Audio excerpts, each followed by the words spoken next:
Hello friends, daily current affair program के अंदर आप सभी का स्वागत है। आज के जो इंपॉर्टेंट क्वेश्चंस हैं उनको देखते हैं हम लोग। फर्स्ट क्वेश्चन आपके सामने है, देखिएगा। पहला क्वेश्चन क्या कह रहा है, किस राज्य के मुख्यमंत्री ने मो विद्युत के पोर्टल और मोबाइल ऐप लॉन्च किया है। मो विद्युत, ये जो पोर्टल है, ये मोबाइल ऐप जो है, दोनों लॉन्च हुई है। किसके द्वारा किया गया ये पूछ रहा है। उड़ीसा, असम, त्रिपुरा और महाराष्ट्र। पहली बात तो है क्या मो विद्युत, इसके जरिए जो आपका बिल भुगतान है, नया कनेक्शन है या फिर कोई भी शिकायत है, तो उसके लिए आपको डिपार्टमेंट के चक्कर काटने की आवश्यकता नहीं है, बल्कि आप डायरेक्टली क्या है, पोर्टल के थ्रू ही जो है सारे काम कर सकते हैं। तो इसके लिए पोर्टल और मोबाइल ऐप लॉन्च किया गया है उड़ीसा गवर्नमेंट के द्वारा, ठीक है ना। उड़ीसा गवर्नमेंट के द्वारा, वहाँ के जो चीफ मिनिस्टर है नवीन पटनायक जी, और इसके अलावा वहाँ पर जो है कौन है, राज्यपाल कौन है उसके, तो वो है आपके उड़ीसा के राज्यपाल जो है वो आपके गणेशी लाल जी है वहाँ पर अभी वर्तमान में, आपको पता ही है, राइट। तो ये ध्यान रखना है। तो उड़ीसा के अंदर जो है मोबाइल ऐप लॉन्च की गई है और पोर्टल मो विद्युत, क्लियर है। तो ये ध्यान रखना है। इसका मेन फायदा यही है ताकि इस तरह से जो है ट्रांसपेरेंसी आए। तो इसके लिए 5T जैसा भी कुछ दिया गया है, 5T जैसा बोला गया है मैकेनिज्म, जैसे कि ट्रांसपेरेंसी, टेक्नोलॉजी, ठीक है। इस प्रकार से जो है इन सारी चीज़ों को ध्यान में रखते हुए काम किया गया है, जैसे कि ट्रांसफॉर्मेशन, ठीक है। इसी तरह से टीम वर्क। तो इस 5T का सिद्धांत जो है इन्होंने लेकर चले हैं। बट मोटी बात यही है कि आप लोगों को ये पोर्टल ध्यान रखना है कि किस स्टेट के अंदर हुआ है, तो वो आपको ध्यान रखना है। इसके अलावा उड़ीसा की अगर विधानसभा सीटों की बात करें तो 147 विधानसभा सीट्स हैं और 21 जो है लोकसभा सीटें हैं और 10 राज्यसभा की सीटें हैं उड़ीसा के अंदर, राइट। इसके अलावा वेरी फेमस उड़ीसा के अंदर क्या है, आपका Bhitarkanika national park. Bhitarkanika national park जो है वो ओलिव रिडली सी टर्टल के लिए, जो कछुआ है उसके लिए प्रसिद्ध है। ओलिव रिडली टर्टल जो है उनके लिए प्रसिद्ध आपका भितरकनिका नेशनल पार्क जो है उड़ीसा के अंदर बहुत ही ज़्यादा, जो आपको ध्यान रखना है, ठीक है। और लोकसभा, राज्यसभा और विधानसभा सीट्स जो है ये भी आपको थोड़ा सा आइडिया रखना है, राइट। तो उड़ीसा इसका करेक्ट आंसर हो गया, क्लियर है। नेक्स्ट क्वेश्चन, अगला क्वेश्चन है, केंद्रीय स्वास्थ्य और परिवार कल्याण मंत्रालय ने किसके साथ मिलकर एनीमिया मुक्त भारत सूचकांक शुरू किया है। केंद्रीय स्वास्थ्य और परिवार कल्याण मंत्रालय ने किसके साथ मिलकर किया है एनीमिया मुक्त भारत सूचकांक। तो एनीमिया जो है आयरन की कमी के कारण एनीमिया होता है, ठीक है। सो एनीमिया मुक्त भारत जो है सूचकांक किया है, बताइएगा किसके कारण, किसके साथ है। ICMR है, यूनिसेफ है, आयुष मंत्रालय है या फिर WHO है, कौन है इसके साथ, आपको ये बताना है, बता दीजिएगा फटाफट से।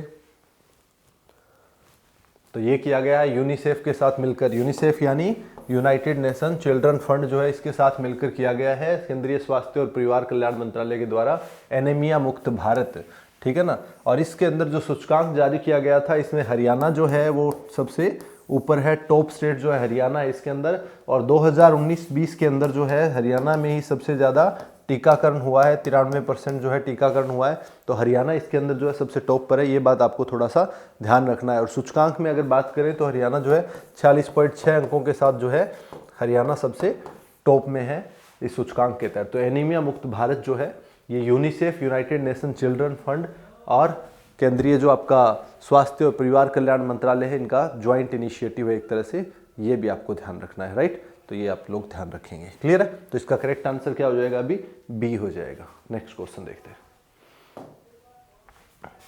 अगला क्वेश्चन है, किस संस्था ने फ्यूचर ऑफ जॉब रिपोर्ट 2020 का तीसरा संस्करण जारी किया है।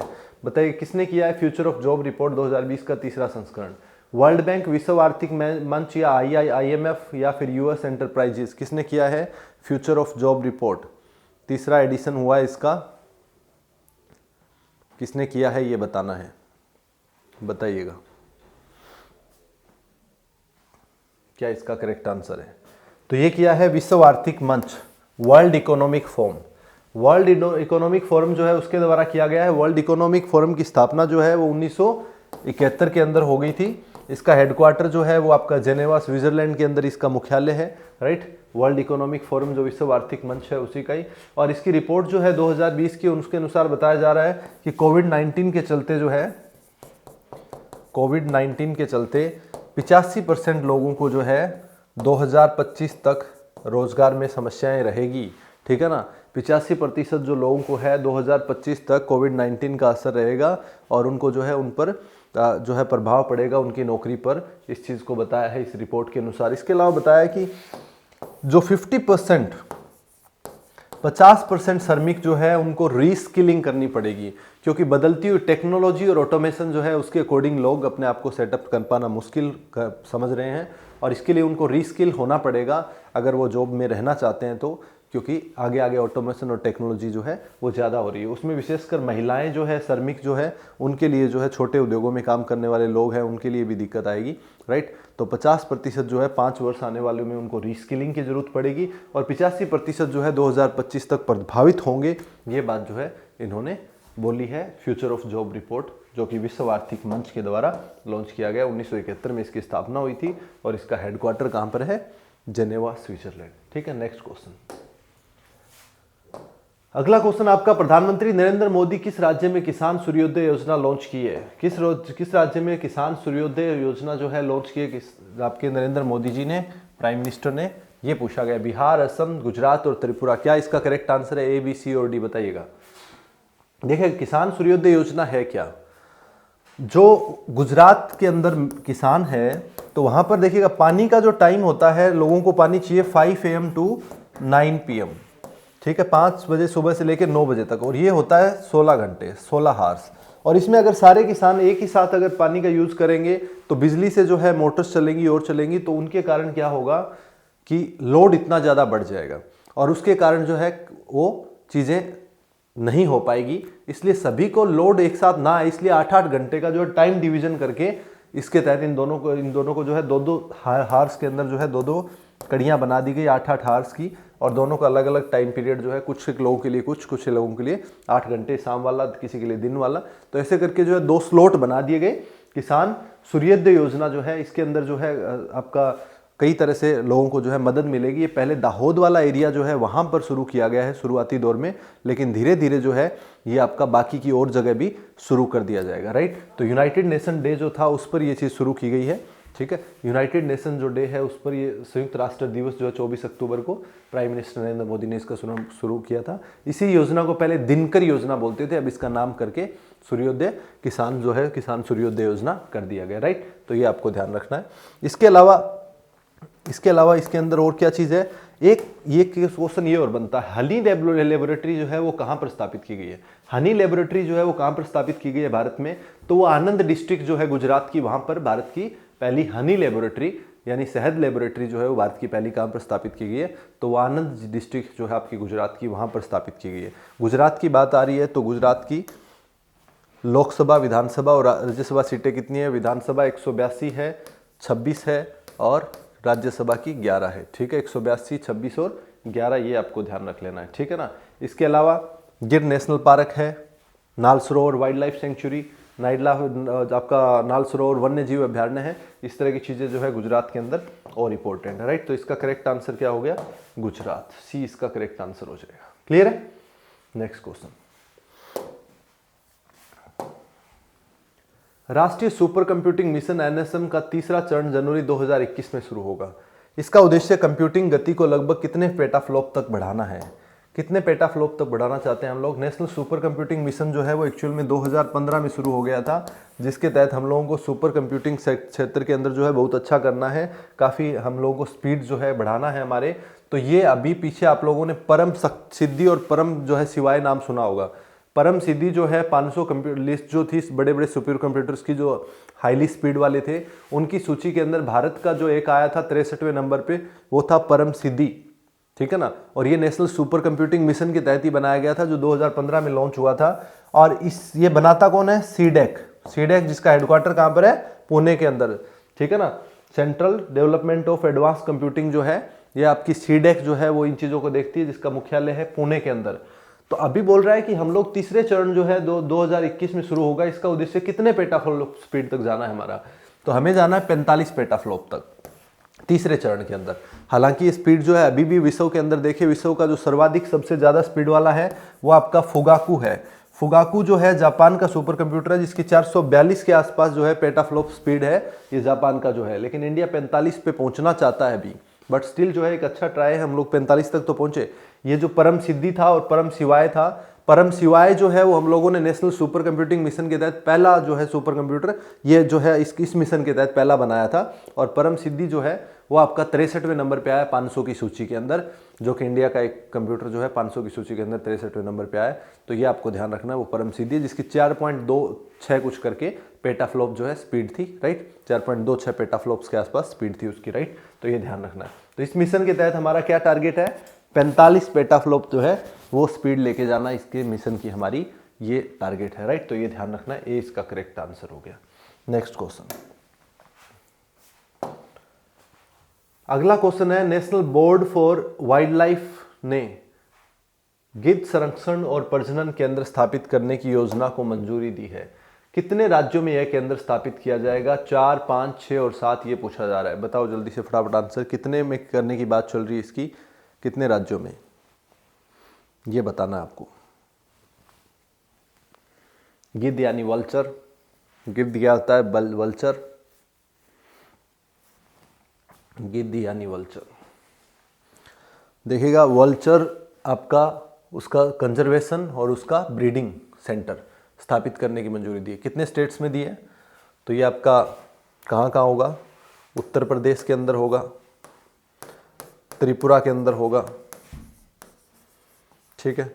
इसके अलावा महाराष्ट्र के अंदर होगा, इसके अलावा कर्नाटक के अंदर होगा, इसके अलावा तमिलनाडु के अंदर होगा। इन 5 राज्यों के अंदर जो है मंजूरी दी है गिद्ध संरक्षण। जो आपका गिद्ध है यानी वल्चर बोलते हैं इसको, वल्चर जो है वो साइंटिफिक नेम है इसका जिप्स, साइंटिफिक नेम जो है इसका जिप्स जो है इसका साइंटिफिक नेम है। इसके अलावा वल्चर्स की बात करें तो भारत में white backed vulture, Splendor billed vulture मिलता है, व्हाइट बैक्ड वल्चर मिलता है इंडिया के अंदर, और लॉन्ग बिल्ड वल्चर जो है ये भारत में पाए जाते हैं, ठीक है ना। व्हाइट बैक्ड वाला मिलता है भारत के अंदर, व्हाइट बैक्ड वल्चर, एक स्प्लेंडर बिल्ड वल्चर, ठीक है। इसके अलावा एक आपका और मिलता है हमारे इंडिया के अंदर ही, व्हाइट बैक्ड हो गया, स्प्लेंडर हो गया, एक और है उसके बारे में हम बताएंगे आपको जैसे ही ध्यान आता है, लेकिन अभी छोड़ो। लेकिन मुद्दे की बात क्या है? मुद्दे की बात ये है कि ये जो वल्चर है ये अभी एक्सटिंक्ट जो क्रिटिकली एंडेंजर्ड है उस कैटेगरी में पहुंच गया है। क्रिटिकली एंडेंजर्ड कैटेगरी के अंदर अभी जो है ये पहुंचा हुआ है, किसके अनुसार? ये पहुंचा हुआ है IUCN के अनुसार, international union for conservation of nature जो है उसके अनुसार ये क्रिटिकली एंडेंजर्ड कैटेगरी के अंदर है। और दिक्कत क्या है भारत के अंदर? सबसे बड़ा इशू क्या है? डाइक्लोफेनेक। डाइक्लोफेनेक आपने सुना होगा नाम, जो किस काम आती है? डाइक्लोफेनेक काम आती है आपकी दर्द कम करने के लिए, पेन किलर है एक, जो कि हम लोग पहले जो है पशुओं के लिए भी यूज़ करते थे, इंसान भी यूज़ कर लेते हैं कभी, ठीक है, पशुओं के लिए विशेषकर यूज़ करते थे। और वल्चर जो है वो क्या करते हैं? वो मरे हुए जीवों पर ही आश्रित होते हैं, और मरे हुए जीवों पर आश्रित होते हैं तो वो डाइक्लोफेनेक जो है उनकी बॉडी के अंदर होगा और उनको ये खाएंगे तो ये इनके सिस्टम को ख़राब कर रहा था, जिसके कारण जो है ये बहुत सारे जो आपके वल्चर्स जो है वो मर रहे थे, ये एक्सटिंक्ट होता जा रहा था। तो ये आपको ध्यान रखना है कि ये इसलिए जो है हम लोगों ने एक्शन फॉर वल्चर जो है, एक्शन प्लान फॉर वल्चर भी 2020 से 25 के लिए लॉन्च किया है, ठीक है ना, इसीलिए हम लोगों ने किया, राइट। तो डाइक्लोफेनेक जो है वो अपने आप में 2006 में खैर इसको बैन भी कर दिया था, बट अभी भी ब्लैक मार्केटिंग हो रही है डाइक्लोफेनेक की, ठीक है ना। अभी भी लोग ब्लैक मार्केटिंग, क्योंकि सस्ती दवा है इजीली तो अभी मिल जाती है कहीं ना कहीं, बट अब थोड़ा सा टाइट कर रही है गवर्नमेंट डाइक्लोफेनेक। ऐसा ही होता है, कोई भी मेडिसिन जो है उसको बैन किया जाता है उसके बाद भी मार्केट में रहती है कई दिनों तक, ठीक है। सो एनीवे तो डाइक्लोफेनेक के कारण इनको दिक्कत हो रहा है। देन क्या है कि वल्चर्स के लिए हम लोगों ने एक्शन प्लान लॉन्च किया है, वो कब से कब तक है? 2020 से 25 तक जो है वल्चर एक्शन प्लान है, जिसके अंदर वल्चर्स को हम लोग एक्स सिटू और इन सिटू दोनों ही कंजर्वेशन करेंगे इनका, एक्स सिटू भी और इन सिटू भी। एक्स सिटू क्या है? बाहरी एनवायरनमेंट के अंदर भी। इन सिटू क्या है? यानी कहीं भी, जैसे कि जू के अंदर और वगैरह वगैरह ऐसी जगह होती है जहां पर एक कंट्रोल्ड माहौल में रखा जाता है, दैट इन सिटू कंजर्वेशन, ठीक है। तो इन सिटू और एक्स सिटू कंजर्वेशन जो है हम लोग दोनों ही करेंगे इनकी, तो इन सिटू भी होगा और एक्स सिटू भी। और इसके अलावा जो है वल्चर्स जो है, एक लॉन्ग बिल्ड वल्चर था, वो हम 3 बात कर रहे थे ना, स्प्लेंडर बिल्ड और आपका व्हाइट बैक्ड और एक लॉन्ग बिल्ड वल्चर है, ठीक है। 3 जो है प्रकार के वल्चर इंडिया के अंदर पाए जाते हैं, राइट। तो ये आपको थोड़ा सा और ध्यान रख लेना है, ठीक है ना। इसके अलावा जो रेस्क्यू सेंटर है वो भी बनाए जा रहे हैं 3-4 जगह पर। वो 3-4 जगह पर कहाँ कहाँ रेस्क्यू सेंटर बनाए जा रहे हैं वल्चर्स के लिए यानी गिद्ध के लिए, तो वो बनाए जा रहे हैं आपके पिंजौर के अंदर, हरियाणा के अंदर पिंजौर, हरियाणा के अंदर पिंजौर के अंदर, और मध्य प्रदेश के भोपाल के अंदर बन रहा है एक, ठीक है। इसके अलावा हैदराबाद और गुवाहाटी, गुवाहाटी असम के अंदर, ठीक है ना, गुवाहाटी असम के अंदर। तो यहाँ पर जो है ये रेस्क्यू सेंटर बन रहे हैं, वल्चर्स रेस्क्यू सेंटर जो है ये 4 जगह और बन रहे हैं, पिंजौर, भोपाल, हैदराबाद और गुवाहाटी, राइट। तो ये भी थोड़ा सा और ध्यान में रखने ना। इसके अलावा जो है आपका जटायु कंजर्वेशन सेंटर जो है वो कहाँ पर है, जटायु कंजर्वेशन सेंटर जो है वो कहाँ पर है, जटायु कंजर्वेशन सेंटर पिंजौर हरियाणा के अंदर है, ये भी साथ में ध्यान रखना है। क्लियर है। तो ये कुछ एक चीजें थी इसके लिए। तो कितने स्टेट में जो है वल्चर कंजर्वेशन और प्रजनन जो है वो बनाया जा रहा है, तो ये आपका आंसर क्या हो जाएगा इसका आंसर हो जाएगा 5 स्टेट के अंदर। कौन कौन से, उत्तर प्रदेश, त्रिपुरा, महाराष्ट्र, तमिलनाडु और कर्नाटक, ये 5 स्टेट के अंदर होगा, राइट। तो ध्यान रखना है। नेक्स्ट क्वेश्चन, अगला क्वेश्चन आपका, किस राज्य के जिले ने प्रधानमंत्री ग्राम सड़क योजना के सफल कार्यान्वयन में देश के 30 जिलों में पहला स्थान हासिल किया है? कौन सा है वैसा वो बताना है आपको। त्रिपुरा है, उत्तराखंड, हिमाचल प्रदेश या उत्तर प्रदेश। किस राज्य के अंदर है वो हिमाचल प्रदेश के अंदर है मंडी। हिमाचल प्रदेश के अंदर मंडी जो है उसने 2020-21 के अंदर जो है प्रधानमंत्री ग्राम सड़क योजना जो कार्य वो चल रही थी परियोजना, उसके तहत सबसे लंबी जो है दूरी की सड़कें बनाई है हिमाचल प्रदेश के मंडी डिस्ट्रिक्ट के अंदर, सबसे ज़्यादा बनी है। इसीलिए जो इसको जो है 30 जिलों में पहला स्थान मिला है सफल कार्यान्वयन के लिए, सबसे लंबी सड़क इसने बनाई है। तो ये बात थोड़ा सा ध्यान रखना है। और प्रधानमंत्री ग्राम सड़क योजना आपको पता होगा अटल बिहारी वाजपेयी गवर्नमेंट के टाइम जो है 2000 में शुरू हुई थी। 2000 के अंदर अटल बिहारी वाजपेयी सरकार के टाइम जो है प्रधानमंत्री ग्राम सड़क योजना शुरू हुई थी, जिसका उद्देश्य क्या था, मुख्य रूप से उद्देश्य था प्रधानमंत्री ग्राम सड़क योजना का उद्देश्य था ऑल वेदर कनेक्टिविटी, यानी सभी मौसम में कनेक्टिविटी देना था सभी जगह पर। तो ग्रामीण क्षेत्रों के अंदर जो है सड़कों का जाल बिछाया जाना था एक तरह से, तो प्रधानमंत्री ग्राम सड़क योजना। तो इसका करेक्ट आंसर क्या हो जाएगा, 30 जिलों में पहला स्थान किसको मिला है, मंडी जिले को मिला है, हिमाचल प्रदेश। तो ध्यान रखना है थोड़ा सा, हिमाचल प्रदेश का मंडी जिला, ठीक है।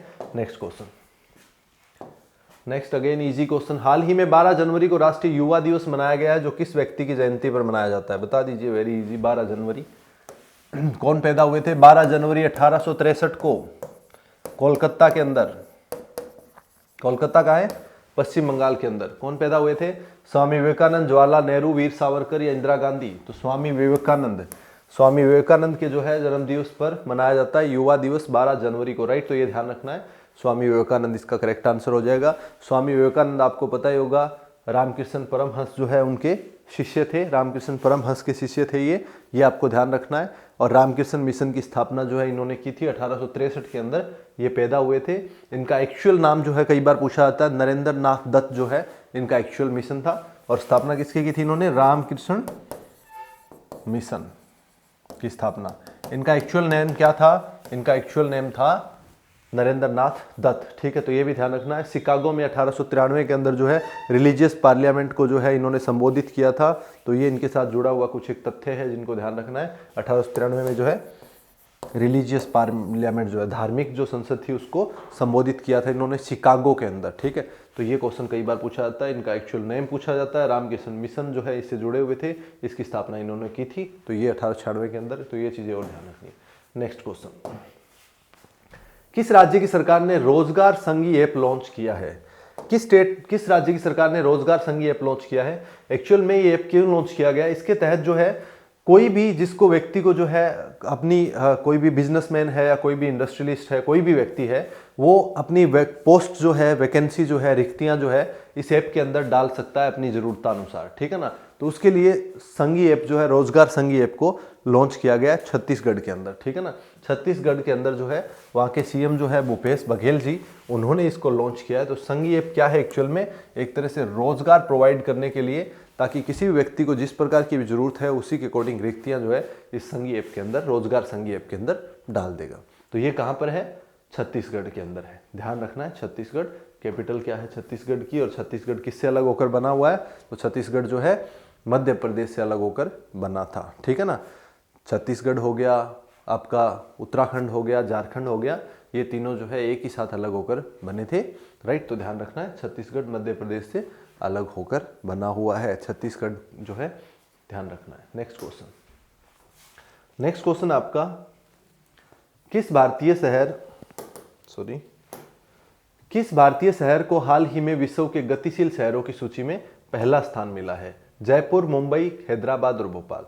विश्व के जो मोस्ट डायनामिक सिटी है उसके अंदर जो है किसको जो आपका पहला स्थान मिला, ये पूछ रहा है। हैदराबाद को मिला है, भोपाल को मिला है, जयपुर को मिला है, ये आपको बताना है। तो इसका करेक्ट आंसर क्या हो जाएगा? अमेरिका के जो रियल एस्टेट एंटरप्राइज है एक JLL, ठीक है ना, JLL जो है इसके द्वारा ये इंडेक्स जारी किया गया था जिसमें दुनिया की जो है 130 शहरों को शामिल किया गया था, जिसमें से लगभग 7 शहर जो है टॉप 20 के अंदर इंडिया के हैं। इंडिया के जो है टॉप 20 में कितने शहर है? 7 शहर है। पहले जो है पिछली बार जो है बेंगलुरु फर्स्ट था, उसके बाद जो है और बाकी के नंबर थे, लेकिन इस बार हैदराबाद जो है बेंगलुरु को पीछे छोड़कर फर्स्ट नंबर पे आ गया, ठीक है ना। तो फर्स्ट नंबर पे कौन आ गया इस बार? बेंगलुरु को पीछे छोड़ के हैदराबाद जो है फर्स्ट नंबर पे हो गया, राइट। तो ये आपको ध्यान रखना है, क्लियर। सो ये JLL जो है इसके अंदर है, ध्यान रखना है ये चीज को। इसके अलावा तीसरे चौथे नंबर पे और लास्ट नंबर जो आपका 20वां आ रहा है वो आ रहा है आपका इसके अंदर इसका मुंबई का, ठीक है। तो 7 शहर जो है टॉप 20 के अंदर है भारत के। पहला हैदराबाद और दूसरा जो है बेंगलुरु, इतना याद रख लेना आपको। हैदराबाद जो है इसके अंदर पहले स्थान पर है और दूसरे नंबर पे है बेंगलुरु। बस सातों को कुछ नहीं करना है, इतना ही। ज़्यादा से ज़्यादा पूछेगा हैदराबाद वाली बात पूछेगा, बेंगलुरु तक भी नहीं जाएगा, राइट। तो हैदराबाद इसका करेक्ट आंसर हो जाएगा C, ठीक है। ये ध्यान रखना है, पहला स्थान मिला इसको, डन। इसके अलावा और क्या है इसमें? इसके अंदर जो है ये इंडेक्स जारी किया है, हैदराबाद जो है इसमें टॉप पे हुआ है और इसमें शहर जो है टोटल वो कितने हैं? 130 है, क्लियर है। तो बस ये छोटी मोटी बात याद रखनी है, बाकी और कुछ नहीं है। सिटी मोमेंटम इंडेक्स कहते हैं। बस थोड़ा सा खुदरा जो है बिक्री इसके अंदर बहुत ज़्यादा हुई, GDP ग्रोथ बहुत ज़्यादा हुई, इस प्रकार की चीज़ों को जो है इसमें इंक्लूड किया गया है। बट आई डोंट थिंक ये इस तरह का क्वेश्चन बनेगा इसके अंदर से। इसके अंदर सीधा क्वेश्चन बनेगा तो यही बन सकता है कि सबसे गतिशील शहर या डायनामिक सिटी जो है, अंग्रेजी में डायनामिक सिटी कहते हैं, ये मैक्सिमम बन सकता है, इससे ज़्यादा कुछ नहीं, राइट। तो ये ध्यान रख लेना, क्लियर। सो हैदराबाद कहाँ है? तेलंगाना, ओके। सो इसी के साथ जो है आज के क्वेश्चंस यहीं पर समाप्त होते हैं। बाकी कुछ एक और इंपॉर्टेंट क्वेश्चंस के साथ मिलेंगे अगले सेशन में। तब तक पढ़ते रहिएगा और चीज़ों को रिवाइज करते रहिएगा, ओके। सो मिलते हैं अगली क्लास में, तब तक के लिए थैंक यू, बाय बाय।